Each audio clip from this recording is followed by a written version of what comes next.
You've landed inside Launch Street, the Business Innovation Podcast, where we interview top innovators out there shaking things up so you can innovate, differentiate, and get further faster. Since you're here, we know you're the type of person that recognizes the importance of unlocking your innovation advantage so you can compete and win.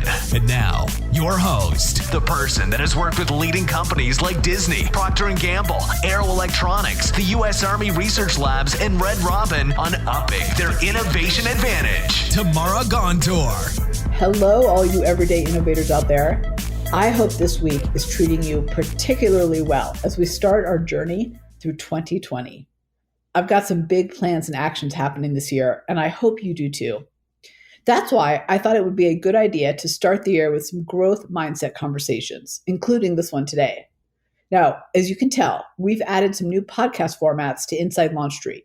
We are doing Q&A podcasts where I answer your burning questions, maybe go on a few rants, and book review podcasts where my good friend Derek and I have a coffee shop style convo about pivotal books and concepts that have transformed our lives and some iconic books and concepts we actually drastically disagree with. So lots of positive changes here. Hope you are doing and making the same. So let's dig into some growth mindset strategies with today's guest, Allison Maslan. Allison is the CEO of Pinnacle Global Network and the author of the Wall Street Journal bestseller, Scale or Fail. Allison and her team of CEO mentors pay it forward by helping business owners scale their companies, fast-track their success, and create a more meaningful life. The Pinnacle Global Network, her private mentoring and mastermind enterprise that is certified by WBENC, has guided thousands of business owners over the past 10 years. All right, what do you say we get our mindset and our actions in place? Let's do it. Allison, thank you so much for joining me today. I'm really looking forward to digging in on this. Oh, I'm excited to be here. Thank you.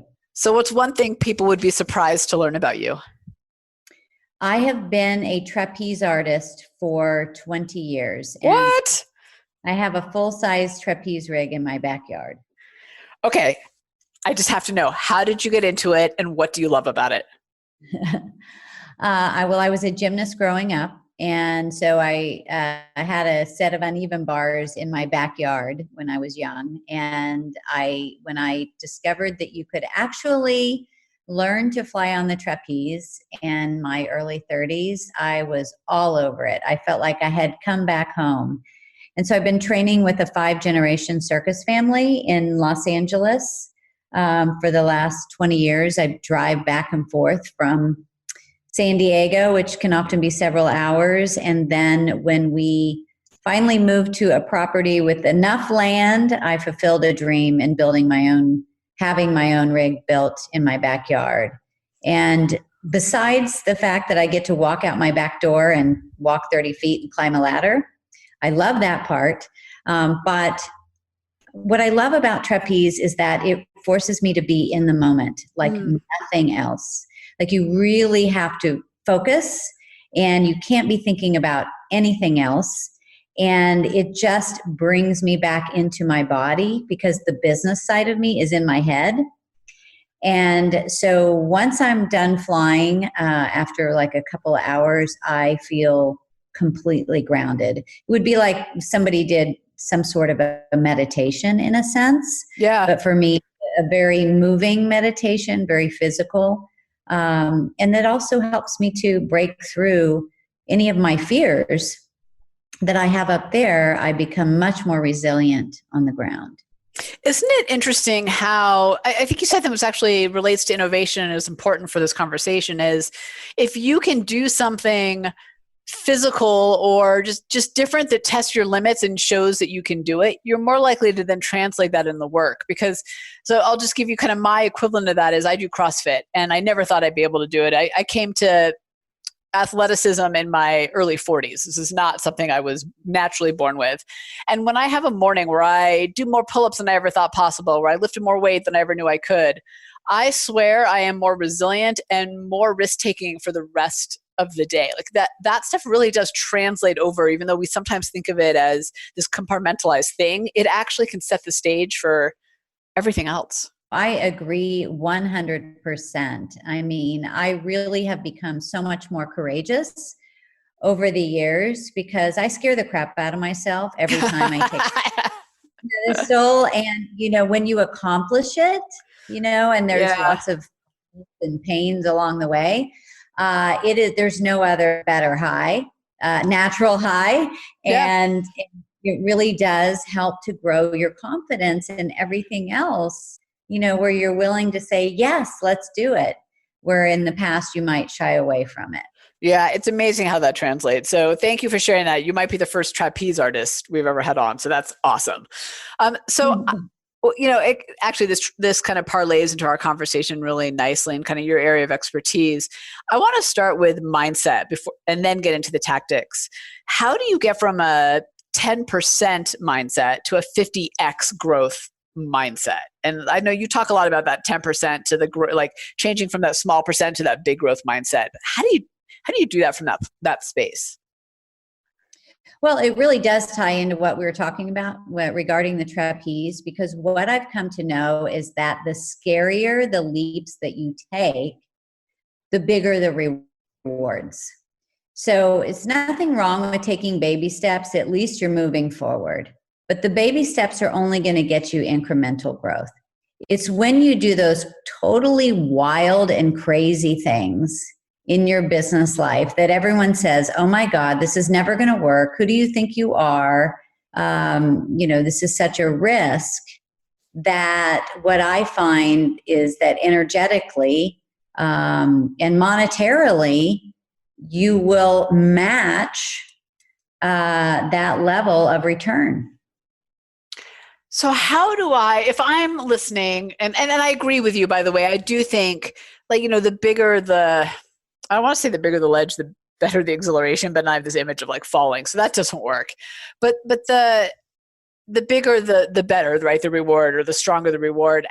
If I'm used to taking baby steps, how do I get to a mindset or a space that allows me to shift into what you're talking about? Well, the thing is, unfortunately, it's the other way around. You actually have to do it even though you're scared to death, because the mindset's not going to change until you do it and have that sense of accomplishment. So I'll give you an example. So I lead some big events during the year, and in fact, I have one coming up, and we have over 500 people that attend, and it's a major project to put this together. Months and months, right?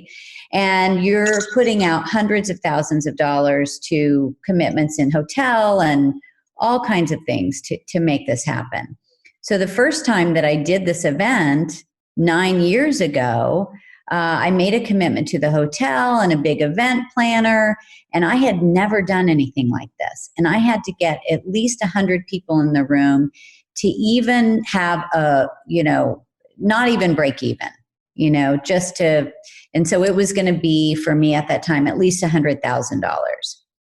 And I was about 6 weeks out from the event, and I only had 20 people booked. And you are on the line for all the hotel rooms and everything. Yeah, everything. You got to pay. And I was so freaked out. To tears. My husband's like, you're never doing this again, because I was so stressed out, and he was so worried about me. And I was ready to go sell hotel rooms downtown with a sign or something like that. And anyway, I looked at canceling, and it was going to be this massive cancellation fee. So I felt like, okay, it's the universe saying, look, you made the commitment, do it.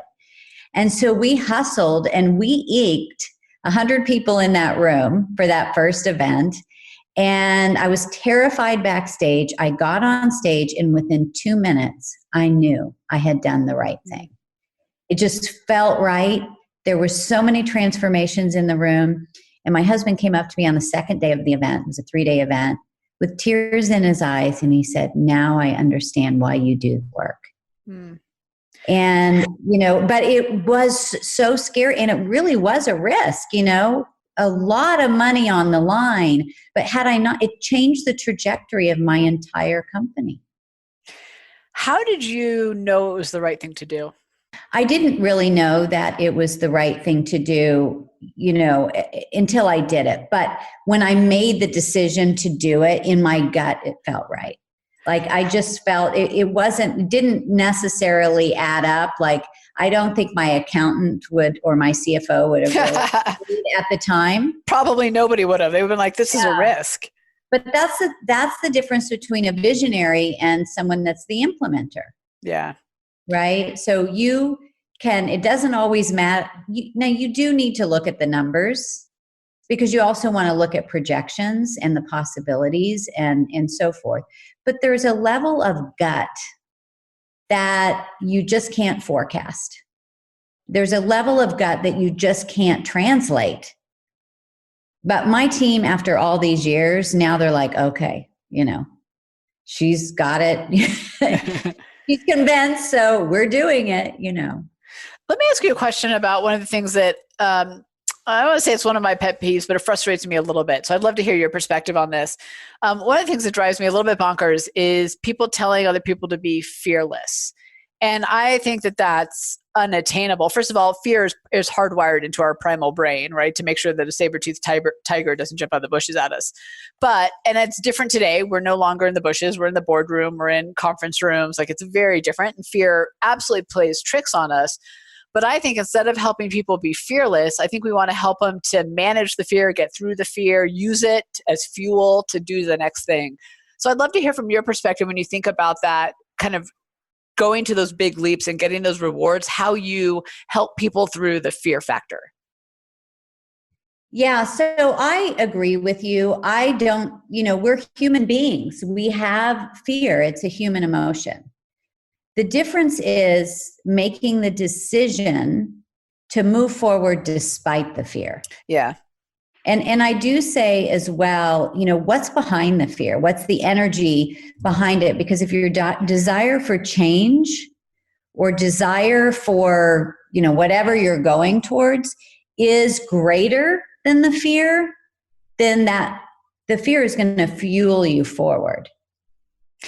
I like what you said there, though, about what's behind the fear. It makes me think that it's really helpful to ask yourself that question of like, okay, why am I afraid of this? Why am I afraid to speak up? Why am I afraid to put my eggs in that basket? Why am I afraid to take that leap I really want to take? Because I think, to your point, that's if you can understand that, I think you can more easily leverage or even get through the fear.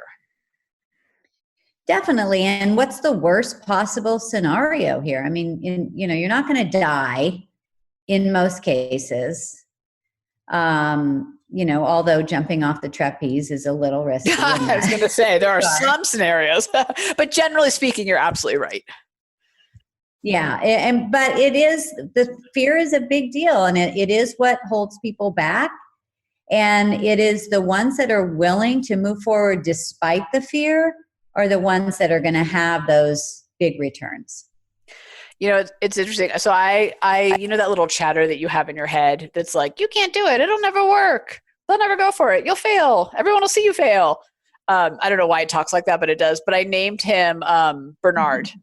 So that every time he starts talking, I'm like, whatever, Bernard. I don't know why. There's something about that name that I feel like I can say it in a snarky way.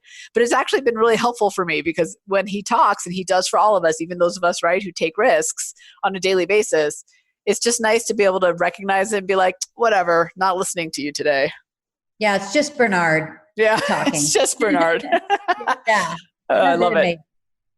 So I wanted to ask you about something that I've heard you talk about, and that is finding your multiplier. So that really intrigued me, I think, on a lot of levels, because I think, kind of to your point about, big risks or big leaps equals big rewards. And I think oftentimes in our work, whether we own our own business or we work inside a company, we do things that make these tiny shifts, right? We move the needle just a little bit when we're really looking for that multiplier, that thing that's going to kind of explode us onto the scene. And I think you wrote it as the thing that will help you multiply your growth, your impact, and your profits. And I loved that. Will you talk more about it?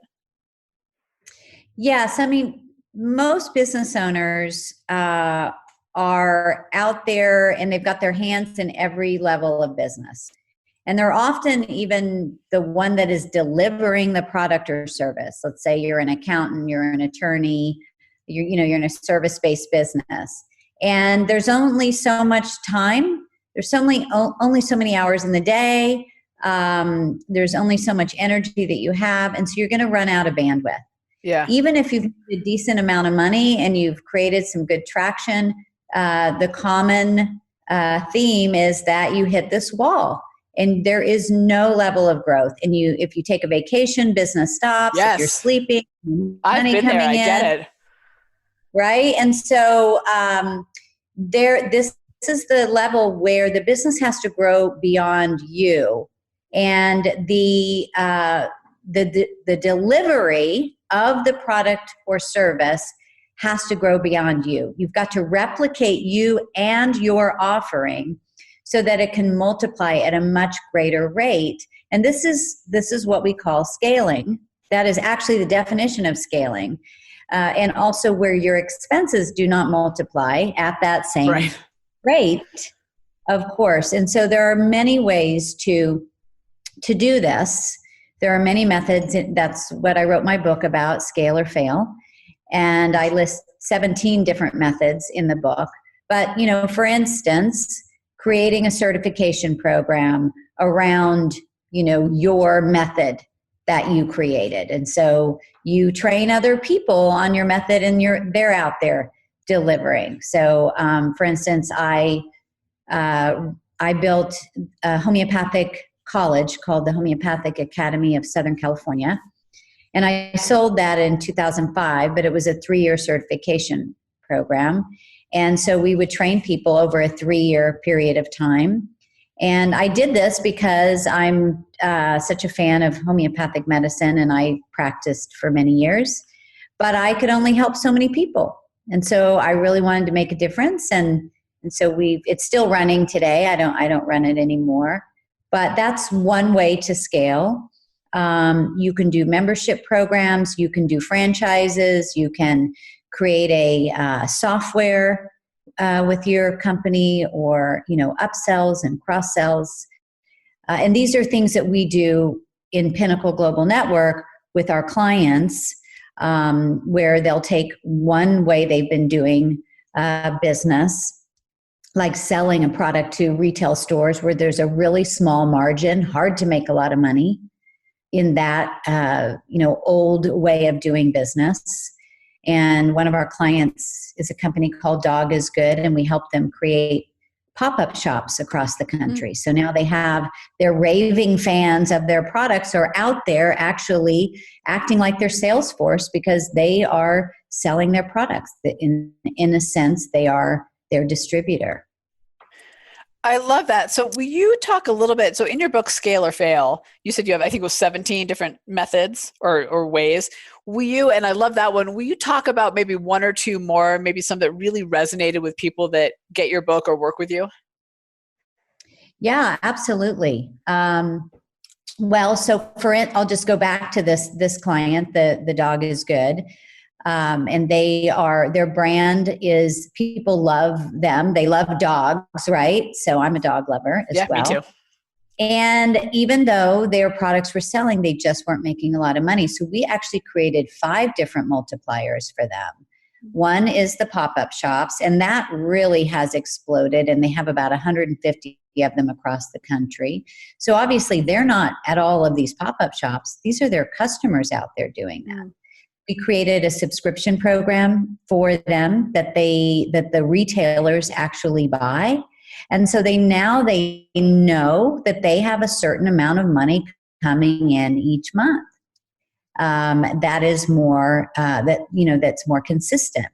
We also have sold licensing for them, where people take their brand, Dog is Good, and they put it on their products.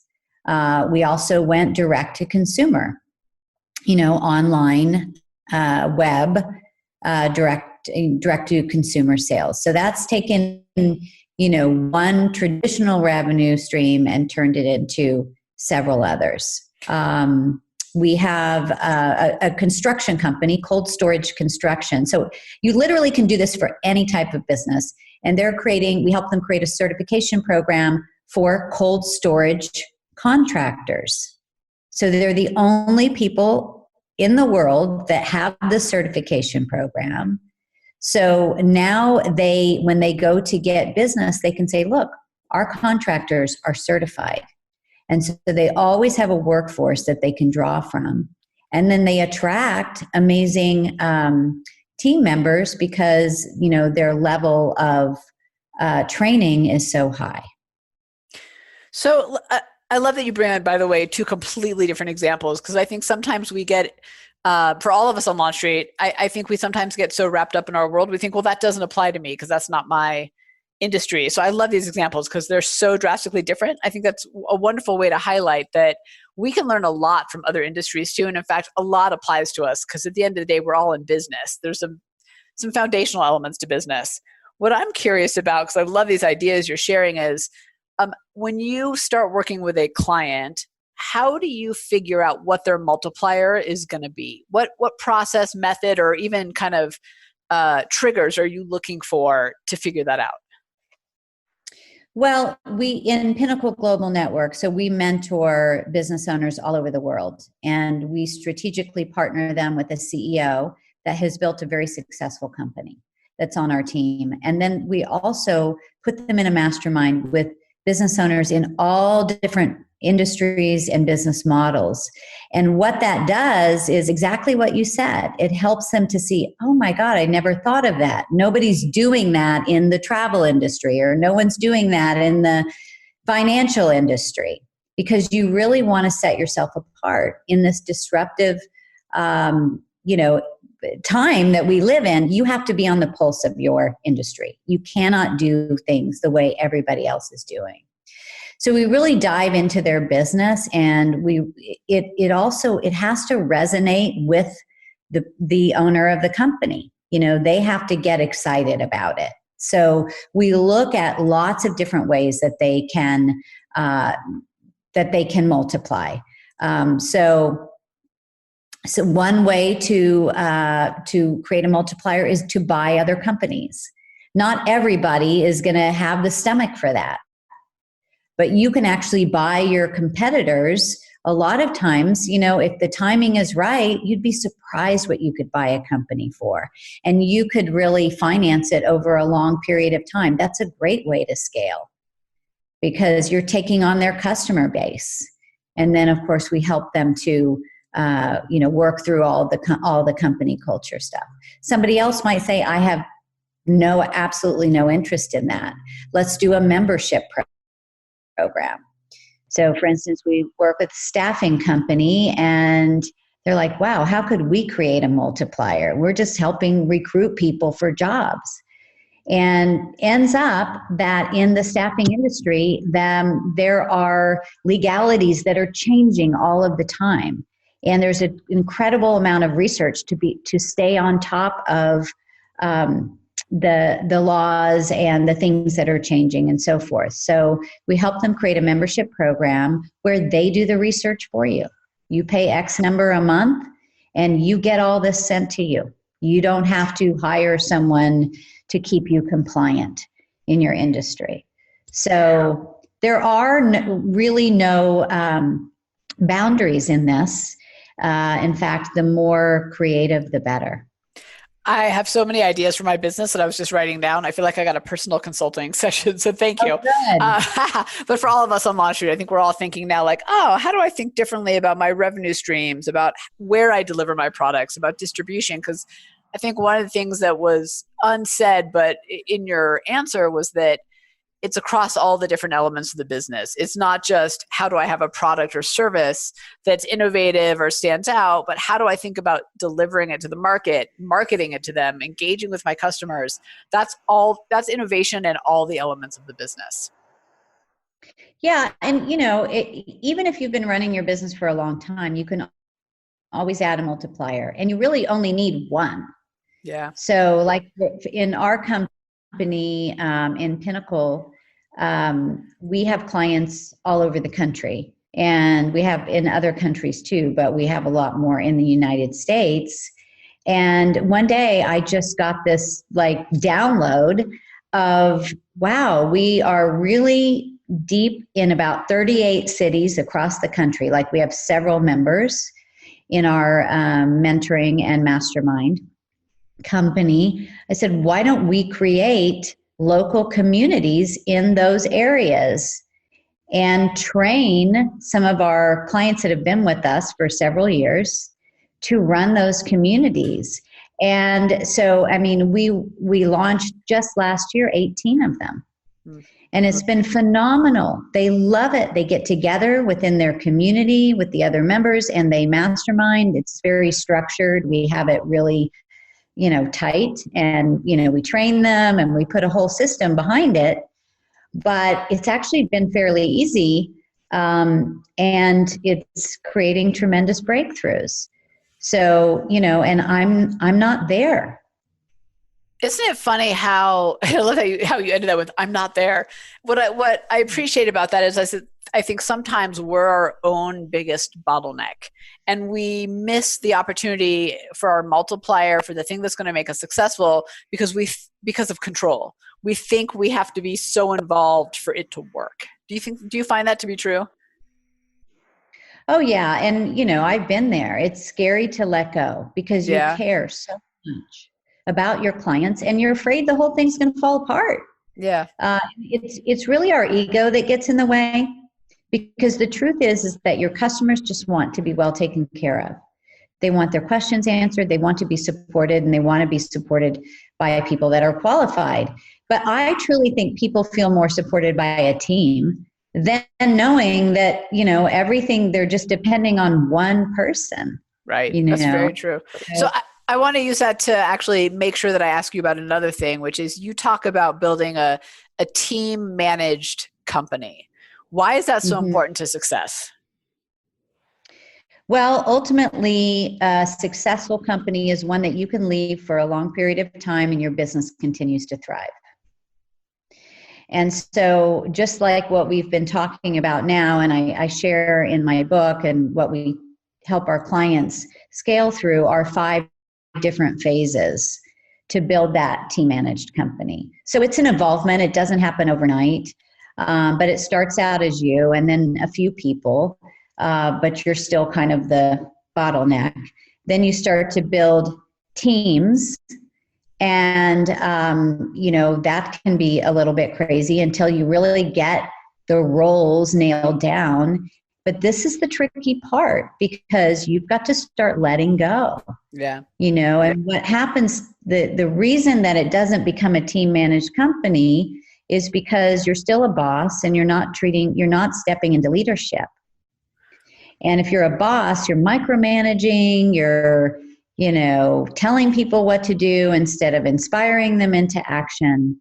And also really finding those leaders amongst your team and building them up to take ownership of that department of your company, whether it's marketing or sales or admin or customer service, whatever that is. And you don't have to have a ton of employees to do this. If you had strong leaders, you had 5 people, there's a point where you have to start stepping back and letting them run with it. It's kind of like with your children. If you are constantly rescuing them, they are never going to, spread their wings and fly. They're always going to be depending on you. And it does feel scary, that like what we were talking about earlier. But once you do, they will make mistakes. They are human. But if you allow them to, they will learn from those mistakes really fast, and it will build their confidence, and you'll have a team that really reflects your core values. And it's almost as if they hear what you are saying and your presence is there without you there. So let me ask you this. Well, first of all, you've mentioned there are 5 phases. Can you kind of walk us high level what those phases are? Yeah. So phase 1, I call seeker, and that's when you are like the solopreneur. You're the 5-woman band, 5-man band, doing everything. Phase 2 is the pioneer. And this is where you're starting to really get some traction. You're like getting your hands dirty, and you've got a more clarity on your target audience. And you might have a few employees, like an assistant, a bookkeeper, hopefully, and a marketing person. But you're still approving everything that goes in and out of your company. You can't scale still. And then phase 3, I call the ringleader. And that is, I call the ringleader because it's a circus in phase 3. That's when the teams start emerging. And teams are a lot like family. And sometimes there's issues in family. And sometimes you've got people on the bus that shouldn't be there. And, so it can be a little chaotic until you get clear on what you don't want. And then, really the clear roles so that your team they get the expectations. And so, you start to get more clarity of your big picture vision in phase 3. You start to put systems and processes in place. You start to have regular meetings. And then that moves you to phase 4. If you can take the leap, that's when you've got to take the leap, like we were talking earlier, to phase 4, which I call the co-creator. And this is when it really starts to get fun and more the reason why you got into business in the first place. And that is because you are working with the team. It's not the top down, like old school, being the dictator. You're really tapping into the creativity and the ideas of your team. See, a lot of times your team will come to you with ideas, and we as the the leader or the founder, we're like, oh yeah, well, we tried that before and didn't work. Yeah. Uh-huh. And so that's not really inspiring, that most likely they're not going to come back to you again. Or if you're constantly answering the questions that they ask instead of saying, you know what, why don't you take that, put a plan together and bring it back to me? Mm-hmm. Or how would you solve that problem? What would you do? And so you really are kind of instilling this culture that they are owning their role in the business. They're really taking ownership. And so they start asking the questions of, how do we create more profits? How do we create a better customer experience?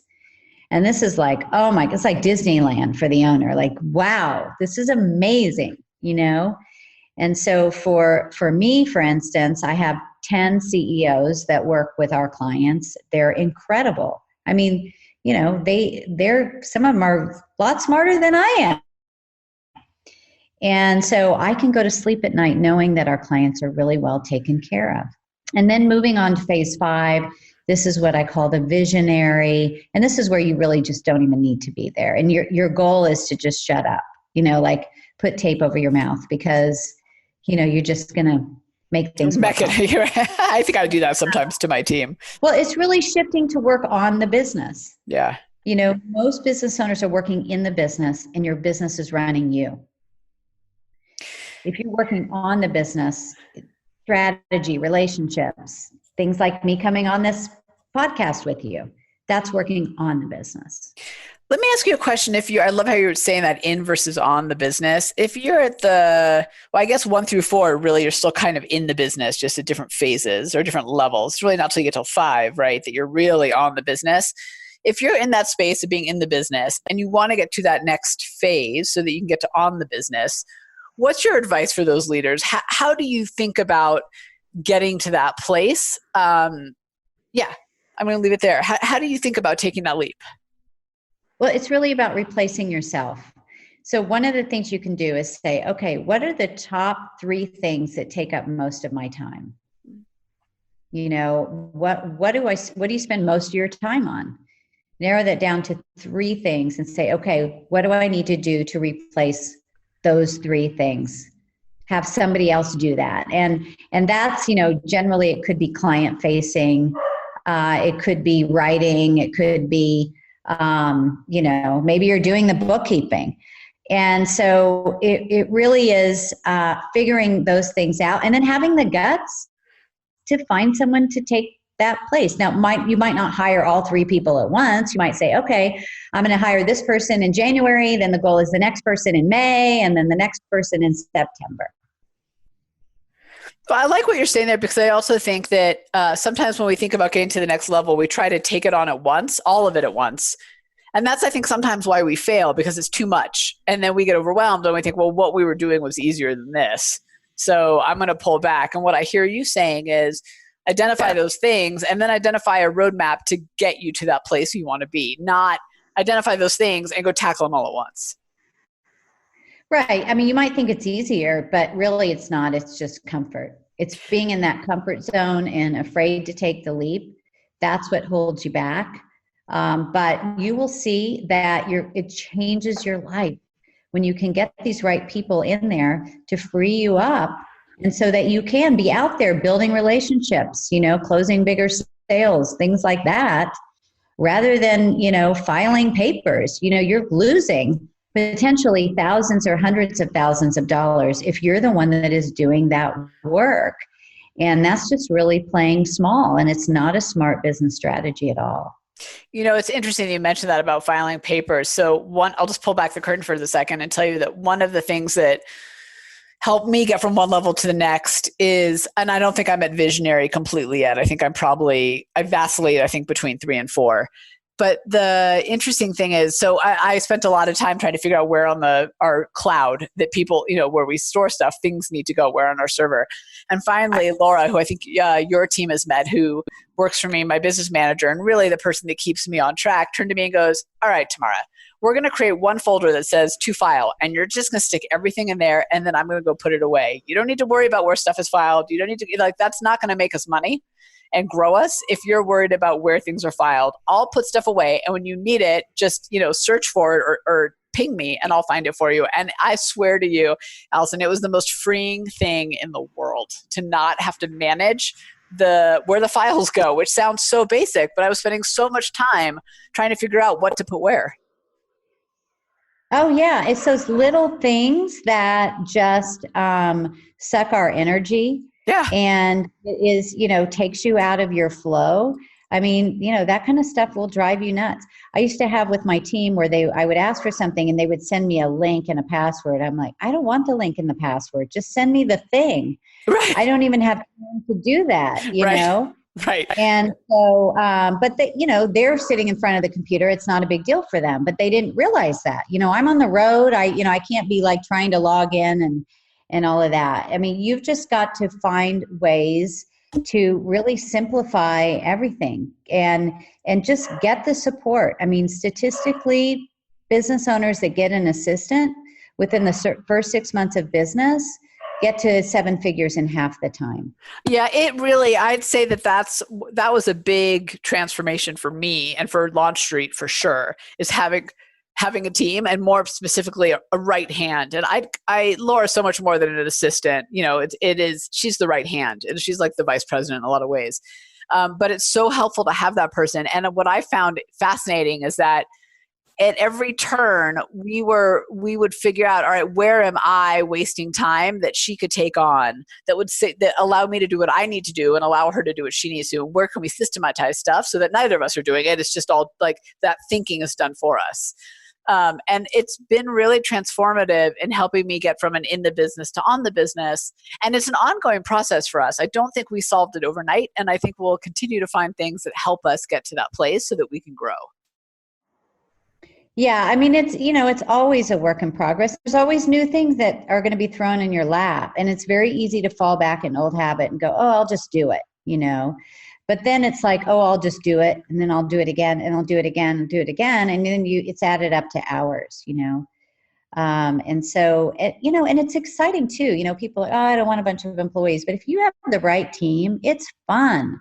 Like we just, many of our employees have been with us for a long time. We just had our Christmas party and went out to dinner. And I love these people, it feels so wonderful for them to be a part of the experience of the vision that we have and all the people that we're helping. It's so rewarding. And, you're not just changing lives of your customers, you're changing lives of your team. You're giving them an opportunity to really thrive and use their gifts. Yeah, that's very true. Before we kind of have to close out, I'm curious, when you work with your clients or your team internally to get them to do their jobs well and kind of train them, how do you drive innovative thinking and just continuing to stay ahead of the curve and work through that fear? Well, I think that, it's not just educating you, the business owner. It's important that your teams stays up to snuff on what's happening in the marketplace and so forth. So I'm constantly, giving them opportunities to go to workshops and, up leveling themselves, because that raises the bar for the whole company. And then, we also get together and do a full day meeting about 3 times a year, where we do breakout sessions, and we really, we talk about some of the challenges, some of the gaps, some of the opportunities, and I really tap into their creativity. That's one of the ways we stay innovative. The other way is really surveying our clients and going, okay, what's working, what's not working? And we've gotten some great ideas and suggestions from our clients. I love that. I'm intrigued that you mentioned that about getting great suggestions from your clients, because I think that one of the mistakes that we make is we put up this invisible wall between us and our customers, whether that's B2B or like direct to consumer, and we want things to be perfect before we get to them. But I have found, and I'm guessing kind of from what you said, you have too, that customers are really willing to go along the journey with us if we open the doors and let them in, and if they know what we're doing and we're transparent about it. Don't you find that they're like the greatest source of ideas and innovation if we just allow them to be? Oh my gosh, they are. And I'm really transparent with them. Like this new division in our company, I mean, we're in our 10th year, so we do have our systems down and we have a proven record. But we launched this whole new division with roundtables, and I said, this is a work in progress. We're building the plane while we fly it. This isn't going to be perfect. And it's been great because it's as if we're all building it together. And they're sharing, their feedback and their experience and ideas that are coming from it. And, if you're too rigid, I think you miss out on all the potential magic that's right in front of you. That's a great way to say it. If you're too rigid, I'm going to pay attention to when I'm being rigid. Before we close out, where can people go to learn more and connect with you? You can go, first of all, you can get my book at scaleorfail.com. And then our website is Pinnacle with 2 N's, gn.com. So Pinnacle GN, like global network.com. And so you'll learn about me, and you'll learn about our coaching program, Pinnacle, and you can reach out to us directly as well. Awesome. Thank you. We'll put all those links in the show note. What's your final piece of advice for innovators on Launch Street? Get clear on your vision. Get clear on what it is that you want to create. You don't have to worry about the how. And stretch your mind as far as you can, as far as what you feel that you would be able to accomplish. And then just walk towards it every single day, and don't let anyone tell you it can't be done. Do you have a routine or a ritual that helps you either get clarity or to, I like the way you said that, kind of keep walking towards that vision? Yeah, I mean, I have a process. Actually, I outline it in the book on creating your big picture vision. And I even have a worksheet there to do that. And this is, as we're stepping into a new decade, this is the perfect time to do that. But, find a quiet place. Be out in nature. That's a lot of times sparks creativity. Give yourself space. It's not going to happen when you're in the middle of a to-do list and you're pounding away at the computer. You really have to give yourself a chance for your mind to open up, and then, start putting the piece together. In your ideal scenario, how would you design your life? How do you want to spend your day? Who are the people that you want to surround yourself with? What kind of clients do you want to work with? What kind of products do you want to have out there?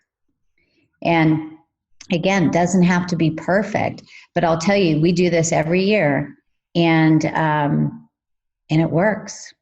The power of intention is probably one of the most powerful strategies that I live by. I couldn't agree with you more. And it's interesting. The girlfriends and I who are business owners, we get together every, 4 or 6 months, just depending on our needs. And oftentimes we've done a strategy session and dug into tactics. And this year we're getting together very beginning of January. And we agreed that we were going to do none of the how and do all of the why and the what, and just focus there and stay very high level. We're actually starting by going to a rage room and breaking stuff. And that'll be like closing out 2019 before we get into 2020. I don't know if you've ever tried rage rooms, but they are so much fun. And I encourage everyone to do it.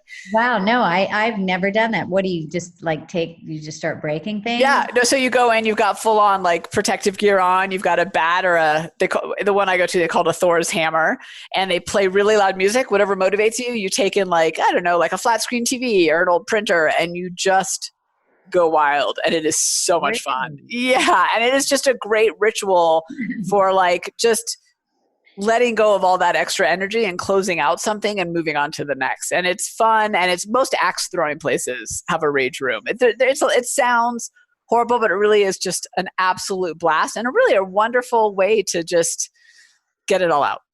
Yeah. A big release, right? Yeah. Total release. But to kind of what you're saying, it really, the focus on the why and the what is so important. And I don't think we spend enough time there. We get so into tactics so soon.